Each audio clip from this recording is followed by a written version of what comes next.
3 nights before my neighbor was found dead in his apartment, he knocked on my door at 2 a.m. and said, "I need you to tell me something is wrong with me." I remember the exact words because I wrote them down immediately after I closed the door, which I did because something about the way he said them made me want a record. He was standing in the hallway in a gray t-shirt and bare feet, and his eyes were the eyes of a person who had not been sleeping, and his hands were shaking in a very small and very controlled way, like someone trying hard not to let you see their hands shake. "Something is wrong with me," he said. "I need you to confirm it." I asked him what he meant. He said, "I keep dreaming the same thing, every night, for 6 weeks." I asked what the dream was. He looked at me for a moment, not the way people look when they're deciding whether to tell you something, but the way people look when they've already decided and are preparing themselves. "That's the problem," he said. "I can never remember it. I wake up and it's already gone. But I know exactly what it was a second before I wake up. And every time, I know it's the same one." He paused. "And every time, right before I wake up, I understand something. Something I can't hold on to. Like it's teaching me something, and I almost have it, and then I wake up and it's gone." I told him to see a doctor. He nodded and said he would. 3 days later, they found him at his desk, which was where he always worked, and the official cause was a cardiac event, which happens to 40-year-old men more often than we'd like to think. But I kept the note I made that night, and I kept thinking about what he'd said. And 7 weeks after his funeral, I started having the dream myself. But here is the thing he couldn't have warned me about, because he didn't know. The dream isn't what you think it is. And the understanding, when it comes, it doesn't go away. My name is Nora Vance. I am 38 years old. I work in academic publishing, which means I read other people's ideas about the world all day and rarely have occasion to produce any of my own. I live alone in a mid-floor flat in a quiet building in Edinburgh, and I have lived there for 4 years, and my neighbor across the hall was a man named Marcus Webb, who was a structural engineer and who made very good coffee and who knocked on my door occasionally when he wanted to talk to someone about something that had been in his head too long. We were not close. Not close in the sense of knowing each other's histories. Not close in the sense that I knew anything about his family or his past or what he was afraid of. But we were the particular kind of neighbors who are comfortable with each other's presence, who know by the sound of a door closing whether the other is having a difficult day. He had been having difficult days for 6 weeks before the night he knocked on my door. I knew this by sound, by the particular quality of his movements through the wall, later nights, earlier mornings, the specific restlessness of someone not sleeping well. I had meant to ask. I had not asked. Then he knocked, and then 3 days later he was gone, and what he said that night in the hallway became the last substantial thing I had from him. The dream started 7 weeks after his funeral, which I attended alone and which was small, with people I did not know. I made a note of the date they started, October 14th. I know the date because I began keeping a journal of them almost immediately, not from premonition, not from any sense that what was happening was significant, but because I am someone who processes things by writing them down, and the first morning I woke from it, I had such a strong residue of something that I reached for the notebook on my bedside table before I was fully awake. What I wrote was, again, same one, can't hold it, but it was, and then nothing. The sentence stops. I had reached the edge of what I could carry back from sleep. I need to tell you what it is like to have this dream, because the experience of it is the point, and I have spent 4 months trying to find language for it, and this is the closest I can get. It begins, and I know this only because I remember the feeling of it beginning, not any content, with a feeling of recognition. Not the recognition of a place or a person, the recognition of a fact, something true and complete, the way mathematical axioms are true and complete. The way 2 plus 2 is equal to 4 is not an opinion or an interpretation, but simply the case. The dream opens with me recognizing something of that quality. And then it proceeds. And this is what I cannot describe, because the dream has no images, no narrative, no sensory content in any form I can identify. It has only information, the feeling of receiving information, being taught, as Marcus had said, and almost having it, and the almost having building across the duration of the dream toward a moment that I can only call arrival. And then, right before I wake, this is the part that matters. This is the part one keep returning to. I have it. Completely. For a fraction of a second that feels, inside the dream, like it lasts a long time. I have the complete knowledge of whatever it is, and I understand it. And it is, I don't have a word. Not frightening. Not comforting. Something larger than either. And then I wake. And it is gone. All of it. Except for the residue. The feeling of having held something. The feeling of the shape of it without the content. Like knowing you were handed something and finding your hands empty when the lights come on. I went to a doctor in November. Dr. Allison Keir, my GP. Practical, thorough, not given to alarm. I described the dream as best I could. She asked the standard questions. Was I waking well rested? Was there daytime anxiety? Any recent stress? I was sleeping well, I told her, which was true. The dream was not disturbing my sleep. I woke from it feeling, if anything, more rested than usual, which was itself slightly strange. No anxiety, no particular stress. She said, recurring dreams without distress are common. The feeling of significant content is characteristic of a type of lucid or near-lucid dreaming where the prefrontal cortex partially activates during REM and generates a sense of meaning or revelation that isn't attached to actual content. The content feels profound because the brain is in a state where everything feels profound. The forgetting is normal. Most dream content is lost within seconds of waking. I asked her whether this could be happening every single night for 7 weeks without variation. She said it was unusual, but not impossible. She suggested a sleep diary. I had already been keeping one. I did not tell her about Marcus. I did not mention that I was the person who had last spoken to a man who had described the same experience and who was dead 11 weeks later. I don't know why I didn't tell her. Perhaps because it would have changed the nature of the conversation in a direction I wasn't ready for. Perhaps because I had already, on some level, decided that the dream was not a medical problem. I left her office and walked through the November city and thought about what Marcus had said. Something is wrong with me.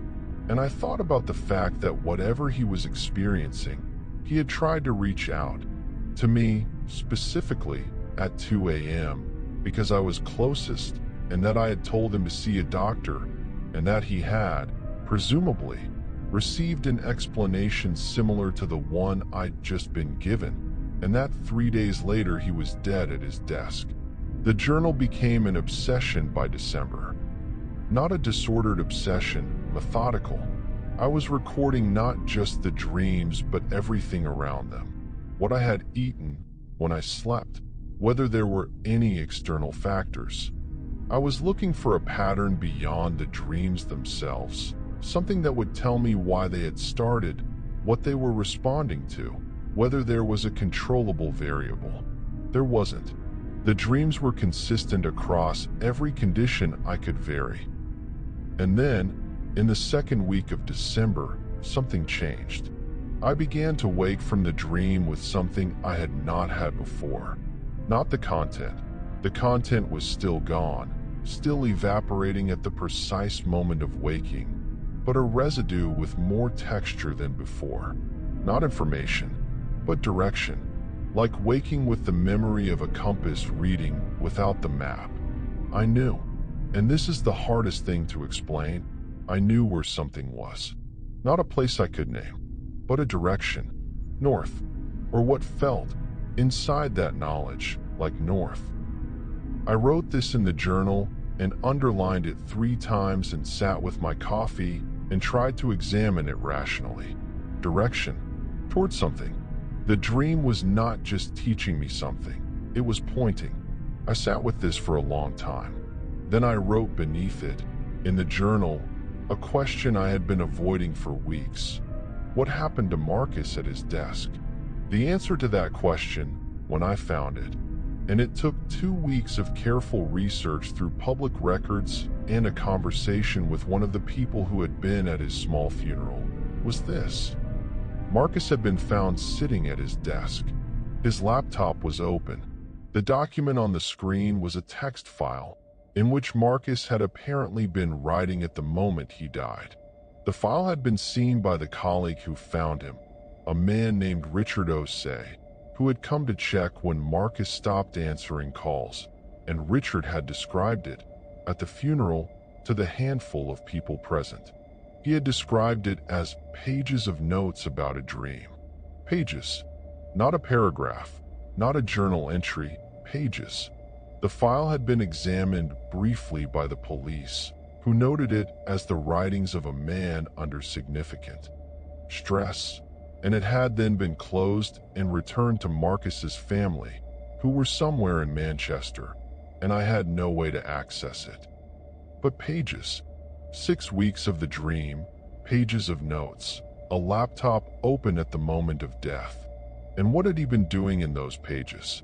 What Marcus had been trying to do, Richard said, was to hold on to it.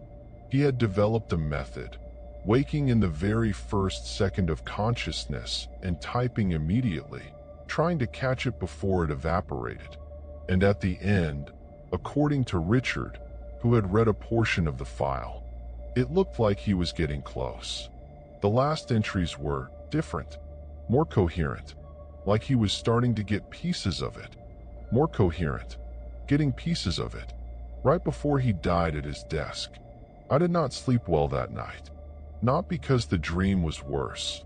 The dream was the same arrival and the same vanishing. But because I lay awake afterward for 2 hours, in the dark, very carefully thinking about what I now knew. Marcus had tried to catch it, had been getting closer, had, apparently, been within reach of actually holding onto the content, and had died. Of a cardiac event, at his desk, while working on it. And I was 7 weeks further into the same dream, and I had begun to feel direction in it. And the direction felt, in those 2 a.m. hours, like a pull rather than merely a pointing, like something being gradually reeled in, like the difference between a compass and a hook. I made a decision at 4 in the morning that I subsequently reversed and then reinstated 3 times before dawn. The decision was this: I would not try to remember. I would not try to catch it. Whatever Marcus had been doing in those pages, I would not do. I would let the dream come and go, every night, and I would accept the forgetting as a form of protection, and I would not pull on the thread. I wrote this in the journal. I underlined it. I meant it completely at the time. I held the decision for 11 days. On the 12th day, a Thursday in January, and I know it was a Thursday because I have the journal in front of me as I write this, I woke from the dream at exactly 3:47, and I was already reaching for the pen, already writing, before I had made any conscious decision. The hand that held the pen was mine, and the words were mine, but the reaching had happened without me, and I had the strong, specific feeling of watching myself from a slight distance, which I did not enjoy and could not stop. What I wrote was 7 words. Then I woke up fully, in the sense of the part of me that had decided not to do this rejoining the part that had already done it, and I looked at what was on the page. 7 words, in my own handwriting, slightly uneven in the way of writing done in the dark while not quite conscious. I stared at them for a long time. They were, "It already knows that you are listening." I put the pen down. I put the notebook down. I sat in the dark for a very long time. Then I turned on the lamp and looked at the words again. They were still there. They were still mine. And I understood, with a clarity that was not from the dream, that was entirely my own, that I had been thinking about this wrong. I had assumed the dream was something I was having, that I was the subject and it was the object, something happening to me, information being transmitted to me, something teaching me. 7 words. It already knows that you are listening. Not, I am teaching you. Not, here is information. You are listening, which implies the reverse is also true. I called in sick the next day. I sat in my flat with all the lights on and went back through 4 months of journal, looking for it in retrospect, the thing I had been misreading. And it was there. It had always been there, in the texture of the experience I had been faithfully recording and completely misinterpreting. The feeling of recognition at the beginning, I had been reading it as me recognizing something. Reread. It had always had the quality of being recognized, of arriving into something that already knew me. The information feeling, I had been experiencing it as receiving. Reread. It had also, always, had the quality of being read. The arrival, the culminating moment before waking, the moment I had called having it completely. Reread. Not me arriving at the knowledge arriving at me. Something reaching the end of a journey, finding what it had been traveling toward, completing something. And what had I said about that moment? Larger than frightening, larger than comforting. Something that didn't fit the categories of fear and reassurance because it was not experiencing emotions about the situation. It was simply present, at the destination, having found what it came for. Marcus had been getting closer to the content, more coherent, getting pieces of it, and then he died, not because the knowledge was dangerous to hold, but because the direction had reversed and something had arrived, and it had arrived at a man who had been working himself into exhaustion trying to get closer to it, and the arrival, when it came, had been too much. Too much for a body that was already depleted, too sudden, too complete. I was not depleted. I want to be precise about this because it mattered. I had been sleeping well. I had not been straining toward the dream. I had been, for most of the 4 months, a passive recipient, someone the thing was moving through without finding any particular resistance or traction. The 7 words had come because I had relaxed my resistance in sleep, not because I had been straining toward the contact. The distinction, I decided at my kitchen table at 10 in the morning with 4 months of journal spread around me, was significant. I decided to change my approach, not toward it, toward myself. I would not strain. I would not reach. I would sleep well and eat well and not spend my days in a state of depletion, and I would let whatever was happening happen at whatever pace it needed. And I would trust that a body and mind in good repair were capable of withstanding contact that had destroyed a body and mind under siege. This was not a plan I could verify in advance. It was a calculated bet made by a person who did not have the option of not playing. I made the bet. I closed the journal. I went for a walk. I ate a proper meal.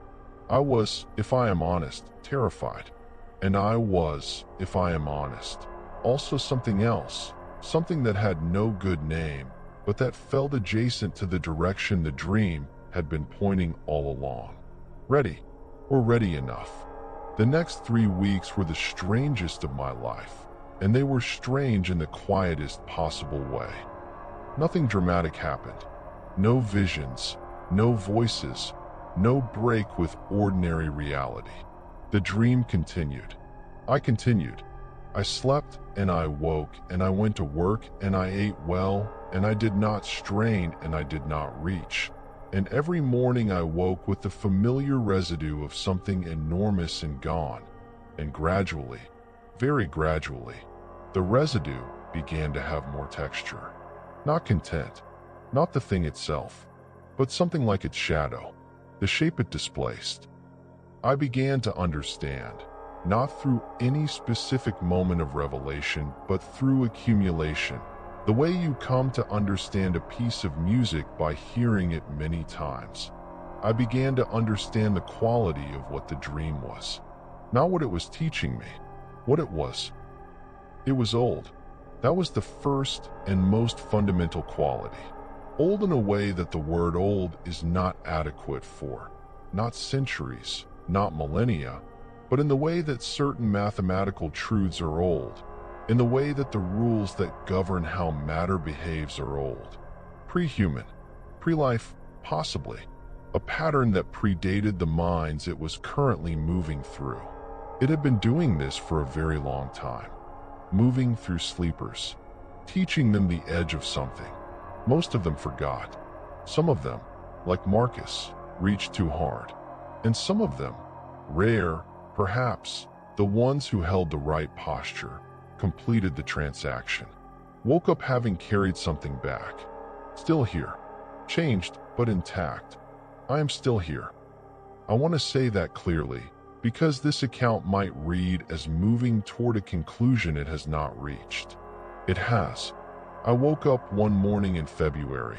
I know the exact date. I have it in the journal, February the 8th, and I did not lose it. I woke and it was there. Not the full transmission, not everything, but a piece of it, real and present and mine, that has not evaporated in the 6 weeks since. I cannot describe what it is. Not because I am withholding, because description requires a shared framework, and this is a piece of knowledge that exists outside any framework I have available. I can tell you what it has done. I am less afraid of things that used to frighten me. Not in the way of having faced something and found it manageable, in the way of a certain category of fear having become simply irrelevant. The fear of ending, of the specific ending that is death, of what it is and whether it is the end of the story or merely a transition. I still think about Marcus. I think about him often. I think he was close, closer than he knew. And I think the reaching killed him before the arriving could save him. I think that if he had held the posture I eventually held, he would have been all right. I think that every night, somewhere, people are having this dream and most of them never know what it is, and a handful of them reach too hard and pay a price, and a very few of them, by accident or stubbornness or a specific quality of stillness, bring something back. I have the journal. I have February the 8th. I have the piece of it that didn't dissolve. The dream is still happening, every night, that familiar opening into something vast and pre-human and very patient. I wake each morning and it recedes, and I have what I have, and the day is ordinary, and that is enough. Marcus, if there is somewhere you can hear this, you were right. Something was there. Something is always there, in that moment right before you wake. You almost had it. I had it for both of us. I hope that means something. I believe, though I cannot prove it, that it does. I want to end with something precise, because precision is what I have. The dream is not a threat. It is not a mercy. It is something much older than either of those categories, and it has no particular interest in our survival or our comfort. It simply moves through sleeping minds the way weather moves through a landscape, and most of the time it leaves no mark, and occasionally it leaves a mark that cannot be accounted for in the language available to us. I have one of those marks now. I will have it for the rest of my life. It does not hurt. It does not glow. It sits in a place that is not quite memory and not quite knowledge, and that I return to sometimes when I am very still. And it is there, and it is quiet, and it is very, very old. And every night at roughly 3 in the morning, something vast and patient turns its attention in my direction. And every morning I wake up, and I am still here, and I am still intact. And that is, given everything, more than enough. There is one more thing I have not said, and I will say it now because it seems dishonest to omit it. On the morning of February the 8th, after I woke and found that I had held something from the dream, the first time in 4 months, I sat at my kitchen table for a long time in the early light. And for a moment, before the ordinary day began, I felt something I can only describe as company. Not frightening, not intrusive,